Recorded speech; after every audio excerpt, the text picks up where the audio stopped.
Pat, how would you evaluate your guys' defense tonight? Inconsistent. If you look at tale of two halves, I don't remember exactly what they had, or 70 at the half. And then you look at the second half, they scored 47 points in the second half. Simons, we held to 5. I just told the guys, what was the big adjustment, right? There wasn't one. We put more into it. We competed harder, more energy, more talk, more effort. And obviously, give credit to them. They came out. Simons, we talked about all morning how well he'd been playing for them, and he got in a rhythm, got comfortable. And again, just things that we don't do defensively, honestly, just too many wasted possessions for us, and they made us pay for them. What did you see from the turnover? Sometimes when the offense has been kind of fluid as it has, Wes has always said, I'm okay with some of those, but not with the sloppy ones that come across for no reason. Yeah, I'm from the old school. Pat Riley, I like to, in terms of, watching the film, is what they say. You don't really know. I think from the game, the feeling I got and talking amongst the staff was too many random possessions, 1, and then 2, just too many guys trying to do it themselves, and just the simple play. Just being willing to getting off of the basketball and hoping that it would either come back to you or we'll just, take advantage from there, sort of thing. So, 20 turnovers against anybody, it's going to be hard to win. Just give too many possessions away. And I know earlier in the season was kind of a kryptonite for us, and we were back at it again tonight, unfortunately. But that's something we'll watch, we'll learn from, and hopefully be better on Monday. What do you mean by random possessions? Just more so off of makes. We have specific things that we get into and certain spacing we want to get to. And I felt like there was just too many times bringing the ball up with different guys and or our spacing wasn't correct. And it put us in a bind. And then, the shot clock would be running down and guys were left to either try to do it one-on-one, and we never really moved their defense enough to the second, third action, sort of things to get the shots that we want, sort of thing. And I thought that kind of caught up with us. Pat, from your perspective, how does this team repeat the same effort and intensity on defense that it showed in the second half tonight, game in, game out?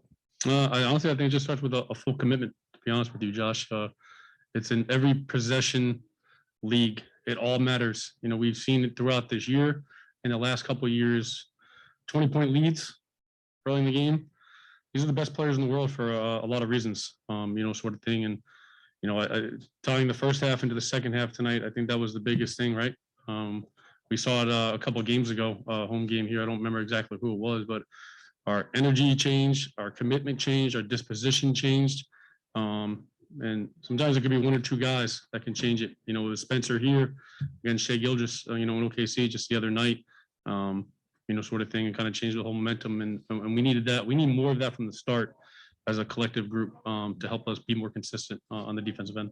And is there anything that the coaches can do to coax that out of the players where the consistency is there, the defensive energy is there, basically the defense, to get the defense back to where it was in the first 13 games?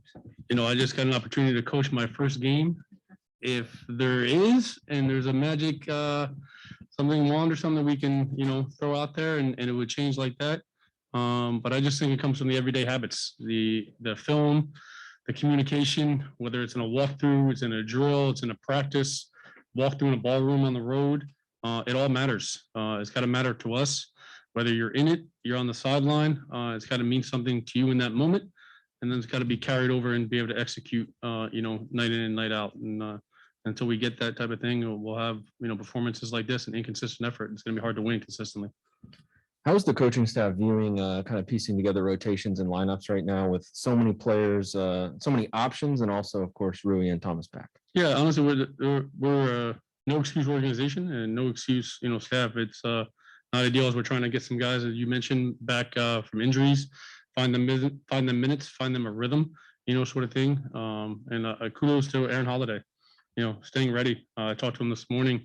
He's been out for whatever the last 3 or 4 games, not in the rotation, but he's been putting countless time in before practice, after practice. He was at the facility last night working, sort of thing. And that's part of being a pro, sort of thing. So that's on us in terms of figure out the rotation sort of thing. And I was just looking for a jolt, to try to change the game a little bit. And he provided it. And unfortunately, it's probably a little too late, but I love what he brought to the table. And again, we'll continue to evaluate and evolve and figure out what groups gives us the best chance to win night in and night out. And Thomas Bryant has played in the fourth quarter, both games tonight. I think the majority of his minutes came in the fourth. Was that by design, knowing like you kind of want him out there, so you're saving his minutes for the fourth? Honestly, so a lot of it is scripted before the game and figure out how we, with three centers right now, trying to get them all minutes and have an impact type of thing.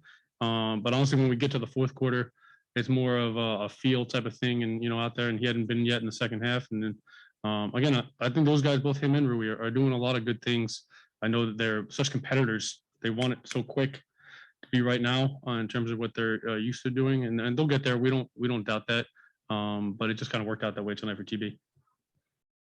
How much of a handful was Nurkic today as both a scorer and screener? Yeah, it's funny. We talked about Nurk this morning, and just in terms of his physicality, his presence, and he sets those screens, legal or not. No excuses. We got to find a way. And also, I thought his passing ability. I know he only had 2 assists, but I felt like he created a lot more, whether it was the hockey type of assist or top of plays, and then just his physicality overall on offense. The post ups, they shot 35 free throws. It was a point of emphasis this morning with this team, understanding how physical are that they attack the rim. He was a huge part of it, obviously getting 10 of them. They were in the bonus, a lot of the time, and it put a lot of pressure on our defense. We got to be more disciplined to be physical, but with technique, and be willing to keep guys off the free throw line. But he always had a huge impact on the game. Neil?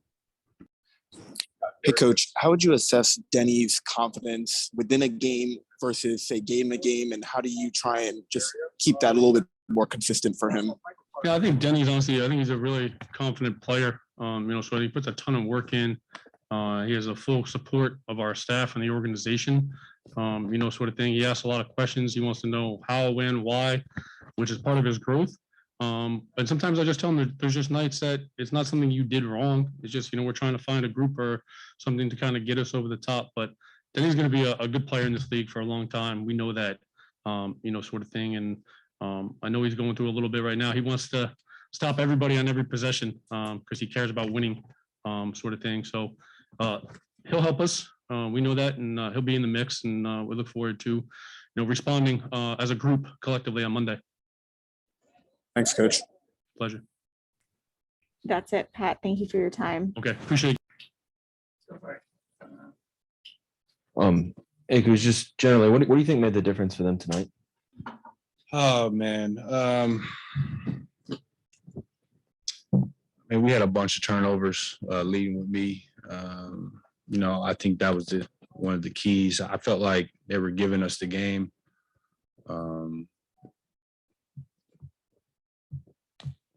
We just didn't convert on some key plays. Defensively, we weren't that good either. So, it was a bunch of different things for sure. What do you think allowed Simons to get off the way he did in the first half, particularly? The way we, the way we schemed. He came down, got really, really hot. We were in a deep drop. We put an emphasis on, guards. We got to, kind of get through screens and, contest late. But it's tough sometimes with Nurkic. He's a big body getting over, and he's a really great screener, especially in the league. So, we made the adjustment in the second half, which you see what he had in the second half. It worked, but, we definitely beat ourselves. So. What was the major adjustment in the second half? Well, the adjustment was to just get up and impact the ball, so he didn't just come off free reign and just shoot the ball every time like he did in the first half. And, it did work. Sometimes, first possession of the second half, we knew we were doing it. We let Nurkic get a dunk, just those little key things that we got to, continue to key in on, especially defensively. Just to give ourselves a chance, if we're not making shots, turning the ball over, we got to do something defensively, but we didn't do that tonight. So, So many teams have dealt with this, just temporarily losing a coach due to protocols. How different did this just feel without Wes here? Not much. Obviously, Wes is, he has a good command of us. But, we know what we had to do today, and, we went out there, didn't execute some things on both sides of the ball, and, we paid for it. So. Who's kind of, without asking too many details, but when you guys are missing Brad and you have to make a halftime adjustment, what's the locker room communication like? Are there multiple voices kind of speaking up? Is it, you've said Trez is kind of one of the louder voices in the group. What's that like? No, I mean, everybody's putting in, their hand in the middle, but the coaches come in, we talk about what type of adjustments we want to do, what we want to make, and after that, it's really up to us. You know what I'm saying? Like, you can do all the talking you want. Coaches can do all the talking they want, but I mean, it's 5 guys on the court at one time, and those 5 guys got to figure out, and then the subs come in. So it's something we just didn't do today. So Seeing you guys be able to make that adjustment, play defense like that in the third quarter, how does that make you, I guess, like, feel about the team? Is it good to see, like, okay, we can do that, or is it even more frustrating saying, like, why aren't we doing this from the beginning? I mean, a little bit of both. It's just tough that, we just can't be consistent. We can do it for a quarter, we can do it for a half, but, we haven't necessarily done it for 48 minutes. That's just the frustrating part. And that's on all of us. It's not a singular person. It's not, a game plan or whatever. It's just something that, we just have dealt with all year. Our record shows, we're just, 500, a little bit over 500. What I'm saying? It's a back and forth. So, a lot of it is consistency. That's our issue. So. Kyle, I think this was your 17th double-double this season, and I think that ties your season high already, like halfway into the season. And I know it didn't come in a win, but what does this mean to you? Nah, it don't mean shit, really, honestly. I mean, I got more opportunity. I mean, that's all it really boils down to, really, play more minutes, come out there more. I mean, I guess I can get it more like that. I play the game to win, so. As you guys search for consistency, you got a pretty difficult stretch coming up. I mean, you guys are going to stay at home, but some good teams coming in here. Just what's going to be key in these next few games? I mean, it's going to tell a lot about who we are, what we're made of. We had a nice stretch of winning, but we played some bad teams. So, I think the biggest thing for us is to, figure out what we are going to do. Are we going to play together, offensively, defensively? Are we going to take pride in one-on-one defense? Are we going to take pride to take care of the ball? Those things, there are a lot of questions, but at the same time, it's going to be a great test for us. It's kind of fight or flight, we're 500, tough stretch. What are we going to do? Neil. Hey, Kuz, how much of the lack of defensive intensity / effort early in the game do you think was a byproduct of maybe just looking at the other team and seeing who they had available and didn't have available? I don't really know. I don't really know how much, because, this has been a common theme for us all year. We could play a great team and come out and be sluggish, or we've been good, or we played a team that doesn't really have their whole team, we've been really good, or vice versa, we've been sluggish. So I honestly can't answer that question. I know that, we definitely, keep saying it. We need to come out of games better, and that starts with us as starters. But, that just goes back to what, we've been talking about, and the consistency of things. So,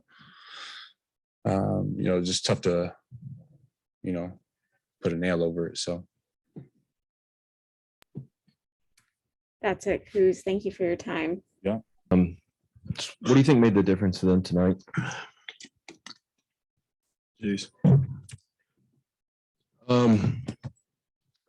Simons came out firing, so his explosive first half helped him out a ton. Obviously, our defense wasn't in the game, just in general. and then turnovers on our end. So, letting them get such a great first half, and then also like our inability to convert consistently just from turnovers, right? Like even down the stretch, like we had, several different possessions where we were like down 5, or we had momentum, or just different little things where, turnover may have just killed momentum, or, allowed them to go up like 7 and, make kind of a different game. Did anything Simon do surprise you? No, not giving away play in the last 5. I think allowing him to get in that flow off the high ball screen, Nurk setting good screens, and him with our bigs in the drop for him to get those open threes. I think in the first half he had like 4 or 5, and, just kind of in that same action. That was mostly what we would have probably looked to stop if we could run it back. Some of the other shots that he hit in terms of 2-pointers and things, again in the paint, like that was fairly standard. How do you kind of go about building or achieving consistency as a group? Especially when things are not consistent, like with your roster. Yeah, exactly. I think now that everybody's getting ready to be back, obviously, hopefully we get Brad back soon, right? Now is the best time to start to actually try to do that. I think prior to that, we were constantly in flux, whether it be, from TV being injured, obviously Rui was out, and then so on and so forth, COVID and other injuries and all that stuff going on. So, hopefully, number one, we can get whole, and then we can start to try to build consistency because we actually have, consistent players, consistent rotations, consistent style of play, like all that stuff, so we can move forward in that manner. This might be a silly question, but in other sports, it's kind of like, it's hard to play, obviously, extremely hard, 110%, whatever, the entire length of the game. So some of the best teams do that in the moments when they need to, and then find the 2 or 3 moments when they're like, okay, I can get away with this one. In your opinion, do the best NBA teams, is it going hard 48 minutes a night every single game of the season, or do you have to find those little moments where you're like, here's where I can take a breather, here's how we can do, like, what's the balance there? Let me first say that in kindergarten, they said there's no such thing as a stupid question. No problem. No, I mean, anything in life has its ebbs and flows. NBA is no different. Just keeping it a stack with you, like, the most talented teams win. Like, remember like several years ago when everybody was like, will it still be the Warriors and Cavs in the finals? And it was still the Warriors and Cavs in the finals. Well, they were the 2 clear-cut best teams, those 4-year run or whatever it was. You know what I mean? Like, talent is what wins. You know what I'm saying? Like, and that connectivity and that collective and being able to bring the talent together. Obviously there have been many teams throughout history that, were super talented but didn't work together. So, it's not the 110% thing. Like, more so it's being dialed in and focused, you know what I'm saying? And playing to your identity more times than not, being able to impose your will on the game, but thinking that everybody's like redlining all the time, everybody would be hurt if that was the case. You know what I mean? Like, so not a stupid question at all. What's going to be key in this upcoming stretch? You guys are going to stay at home, but you got some good teams coming in here. I mean, team by team basis, when we play Philly, you got to do it in Embiid, and that's going to take a different game plan than dealing with, other styles of a team. So, I can't forecast all of that. But in terms of just, again, going back to her question, trying to be consistent now we have everybody back, trying to really establish our identity, who we are, how we're going to play, all those different things. And then looking to impose our will and our style of play on each specific game while being cognizant to whatever the game plan is for that specific team too. What did you think of Aaron Holiday's play today? Was a spark for us.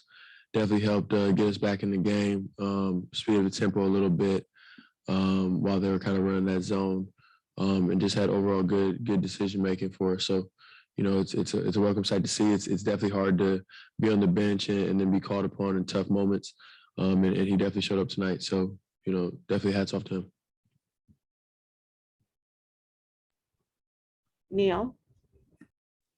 Spence, how much of the first half, lack of defensive intensity do you think can be attributed to somewhat human nature, looking across the way and seeing the guys that Portland was without tonight? I mean, look, I completely understand that, but we don't have that luxury. We're still a team trying trying to find ourselves, obviously, as we talked about with different lineups, people being out, COVID, injuries, whatever. So we need to approach every game and be serious. And like we said, we knew with the last 5, like Simons had been doing his thing. So that wasn't, new. And then also with Nurkic, he's been a good player in this league for a long time. So, they still had 2 pretty heavy hitters coming out to play against us. When you talk about, again, you guys don't have that luxury. You guys have said that before. What do you think it takes to try and, as a team, get out of that mentality and always be on the pedal? I don't even necessarily say that, we're consistently in that mentality. I think it's just something that we got to continue to reiterate. I mean, at the end of the day, we did just have a 3-game win streak. So it's not like the sky is falling, but you would have definitely liked to get this one prior to hitting a team like Philly, with a guy like Embiid. So, you always have to be accountable and acknowledge your shortcomings, but you also can't, get too high or too low or act like because you lost to a Portland team that, plays hard every night that, sky is falling. So it's a little bit of both, man. But we definitely understand the task that's in front of us. Thanks, Spence. No problem. That's it, Spence. Thanks for your time. No doubt. That concludes